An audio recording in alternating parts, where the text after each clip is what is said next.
Pernahkah kalian menonton sebuah film tanpa suara, tanpa dialog, tanpa musik, bahkan tanpa efek suara sekalipun? Namun anehnya, penonton tetap bisa tertawa, menangis, atau merasa tegang. Itulah yang disebut era film bisu. Sebuah masa penting dalam sejarah sinema, sebelum adanya teknologi suara yang ditemukan. Sekarang, mari kita lihat bagaimana era ini muncul dan berkembang.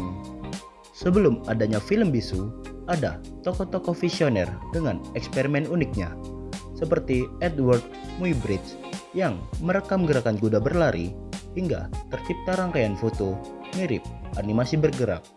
Kemudian, Agent Jules Murray mengembangkan kamera untuk menangkap gerakan, dan Louis Le Prince dipercaya merekam film paling awal. Lalu, pada 1878, George Eastman menemukan palet foto kering, dilanjutkan dengan celluloid pada 1888. Inilah yang membuka jalan bagi lahirnya kamera film dan proyektor. Bisa dikatakan, semua ini adalah fondasi awal bagi sinema. Setelah dasar itu terbentuk, era film bisu pun memasuki masa kejayaannya.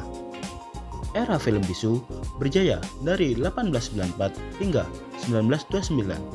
Puncaknya terjadi pada tahun 1910-an sampai 1920-an, ketika film berkembang pesat penuh inovasi. Hollywood tumbuh menjadi pusat industri, sementara di Eropa lahir aliran besar seperti Impresionisme Prancis, Ekspresionisme Jerman, dan Montage Soviet. Dari gaya penceritaan, genre, hingga pola film yang kita kenal sekarang, semuanya berakar dari masa ini. Bisa dibilang, era bisu adalah laboratorium seni yang membentuk wajah sinema modern. Dan karena belum adanya suara, para pembuat film dituntut kreatif. Dari situlah lahir banyak inovasi visual yang luar biasa. Karena tidak disertai suara, kekuatan utama di film bisu terletak pada visual. Maka banyak teknik baru tercipta di masa ini, seperti adanya pencahayaan 3 titik untuk menghadirkan ekspresi dramatis, ada close up untuk menangkap emosi, ada wide shot untuk memperlihatkan suasana, ada panning, pergerakan kamera ke kiri dan ke kanan, dan tentu saja editing kontinuitas agar cerita terasa mengalir. Menariknya, teknik-teknik ini masih digunakan sebagai standar perfilman hingga sekarang. Namun, di balik semua kehebatannya, masih ada banyak kesalahpahaman soal film bisu. Banyak orang beranggapan bahwa film bisu itu kuno, buram, dan hanya hitam putih. Padahal faktanya, banyak film bisu era 1920-an justru memiliki kualitas visual yang tinggi. Sayangnya, karena banyak film yang rusak, tidak terawat, atau diputar dengan kecepatan yang salah, kesannya menjadi buruk. Soal warna pun sering disalahpahami. Banyak yang mengira film bisu serba hitam putih.